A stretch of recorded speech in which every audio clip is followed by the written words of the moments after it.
Hello, j'espère que tu vas bien aujourd'hui. Aujourd'hui, je voulais te parler des relations toxiques. On est tous le toxique de quelqu'un. Sans même le savoir, tu peux être toxique pour quelqu'un, comme quelqu'un peut être toxique pour toi. Mais maintenant, tu vois, on parle des relations toxiques, mais on ne se dit pas en fait, est-ce que moi je suis toxique pour quelqu'un d'autre? Est-ce que moi, en fait, parce que j'ai peut-être envie d'aider quelqu'un, parce que j'ai peut-être envie d'encourager quelqu'un, peut-être parce que je me sens bien ou moins bien dans ma vie, est-ce que je peux être quelqu'un qui peut être toxique ou nocif pour quelqu'un d'autre? Et ça, en fait, si tu t'es jamais posé cette question, eh ben, c'est le moment maintenant, parce que je vais te parler de 3 styles de personnalité qui vont te faire comprendre, en fait, si tu es quelqu'un qui est toxique ou si tu ne l'es pas. Et en fait, à quel moment tu deviens toxique. Parce que c'est important de savoir que on ne peut pas toujours l'être. On veut faire le bien autour de nous, mais il y a des moments où on n'y arrive pas. Donc, apprendre à doser, ne pas être dans l'excès, c'est le plus important. Bienvenue sur ma chaîne, je me présente Yannick Lassman, coach expert en résilience. Mon but au travers de cette chaîne, c'est de te montrer que peu importe notre vécu, ce n'est pas une excuse pour passer à côté du bonheur. Et en même temps, je suis là pour te parler des relations et de comment devenir une meilleure personne. Donc, like, abonne-toi, active la cloche pour ne manquer aucune de mes prochaines vidéos. Et bien entendu, si ce contenu te plaît, partage. Allez, maintenant, pourquoi est-ce que on peut être toxique pour quelqu'un? Qu'est-ce qui fait que on a une certaine personnalité qui peut blesser ou ne pas blesser quelqu'un? Et déjà, c'est quoi quelqu'un de toxique? Quelqu'un de toxique, en fait, de base, c'est quelqu'un qui fait passer son bien-être au détriment des autres et qui, en fait, utilise son ego, il nourrit son propre ego, en fait, au détriment des autres. Ça veut dire que ce qu'il va faire, ce qu'il va penser, ce qu'il va dire, va être là juste pour nourrir son propre ego. Et il va pas penser en fait à ce que ça va faire à l'autre. Et parfois en fait, on a l'impression qu'on veut aider quelqu'un, parfois on a l'impression qu'on veut dire quelque chose de positif, mais en fait non, on tombe dans ce piège. Et je vais te parler de justement qu'est-ce qui fait ces relations-là, c'est le triangle de Karpman. En fait, c'est une relation avec un triangle, justement, où tu as 3 styles de personnalité, et en fonction de la personnalité que tu as, eh bien, tu vas agir d'une certaine façon. Tu as un côté positif ou un côté négatif. Qu'est-ce qui se passe maintenant par rapport à la première personnalité? On appelle ça la personnalité du sauveur. Je ne suis absolument pas concerné.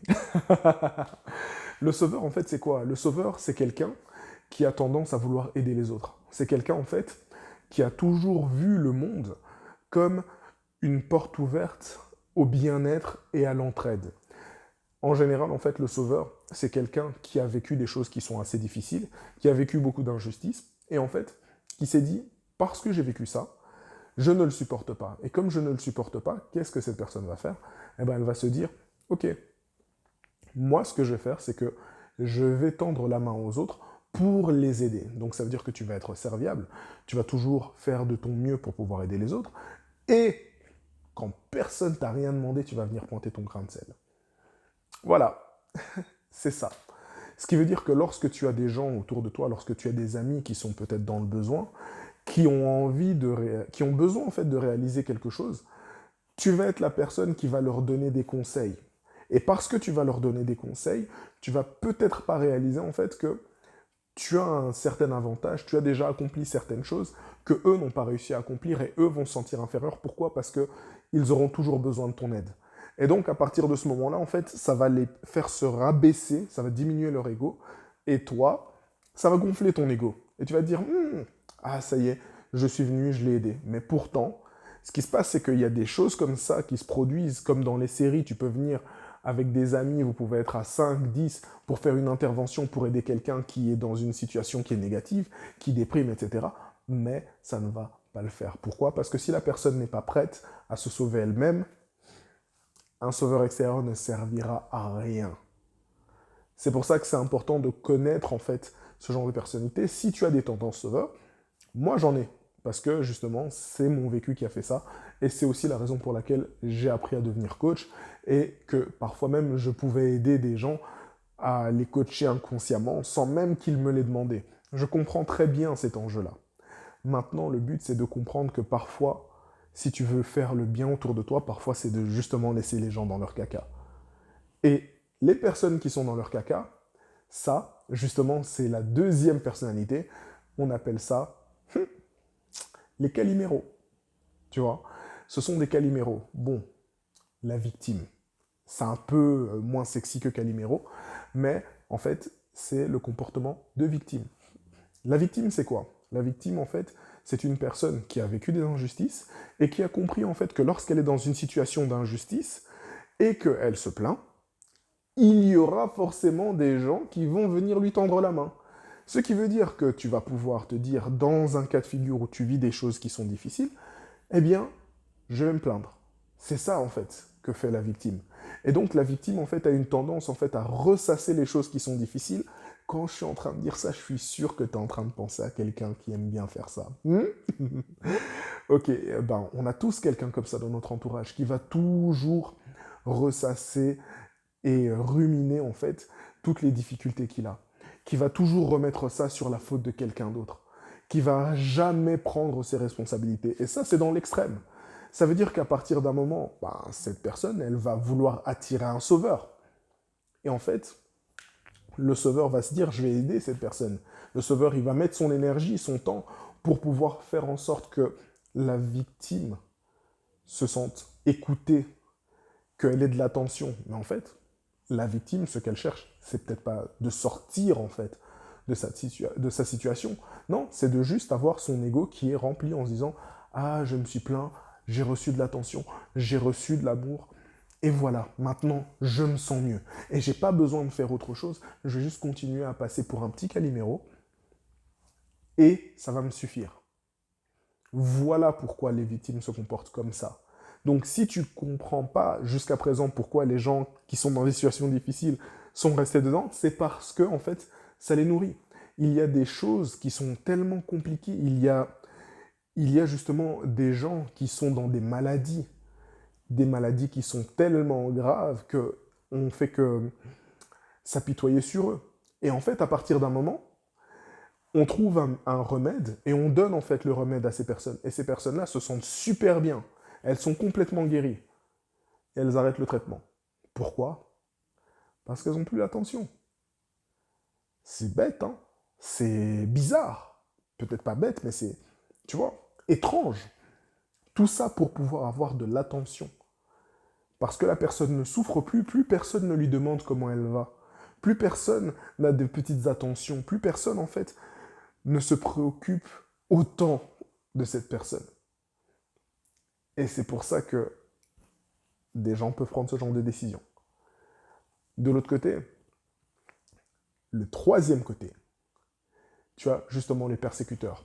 Le persécuteur, c'est la chose toxique. Le persécuteur, en fait, ce n'est pas forcément une autre personne. Ça peut être tout. Ça peut être une dépendance à l'alcool, une dépendance à d'autres choses, tu vois. Des addictions, tout simplement. Ce sont des choses, en fait, qui prennent un contrôle sur toi et qui font que tu te diminues en tant qu'individu. Ce qui veut dire que je t'ai montré déjà les cas de figure où les victimes peuvent devenir un peu persécuteurs, mais maintenant imagine qu'il y a quelqu'un qui ne fait que se plaindre de toi et qui vient te dire oui, mais tu vois, tu ne fais jamais assez bien les choses, j'essaye d'être bien pour toi. Voilà, c'est plus dans le sens un peu, tu vois, nocif, où la personne dit j'essaye de bien faire, mais tu ne reconnais jamais ce que je fais. Là, elle passe dans une position de victime. Elle vient, en fait, elle te fait des reproches, mais elle te reproche, en fait, que tu ne la vois jamais assez bien.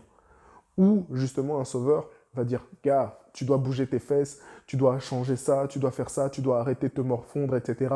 Allez, lève-toi, bouge tes fesses, etc. Ce sont des personnes qui viennent, qui vont essayer de te sauver, mais qui vont, en fait, te déstabiliser de ta position de confort qui est peut-être inconfortable, parce que tu as un mal-être, parce qu'il y a un problème. Tu es dans une situation confort, vraiment, mais au final, à cause de ça, à cause du fait que tu n'arrives pas à faire les choses bien par toi-même, une fois qu'il y a une perturbation extérieure, tu passes en mode persécuté. Et c'est ça, en fait, le côté persécuteur.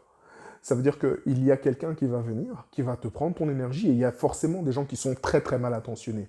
Tu vois, il y a des vampires énergétiques, ce sont des gens, en fait, qui, justement, eux, leur seul but, c'est de venir et de se dire aujourd'hui, je me sens pas bien, je vais critiquer une personne, je vais dire quelque chose de mal, je vais lancer une pique, je vais faire ça juste pour flatter mon ego. Et en fait, en faisant ça, cette personne va se sentir mieux, et toi, tu vas te sentir moins bien. Et donc, un persécuteur va profiter de ça.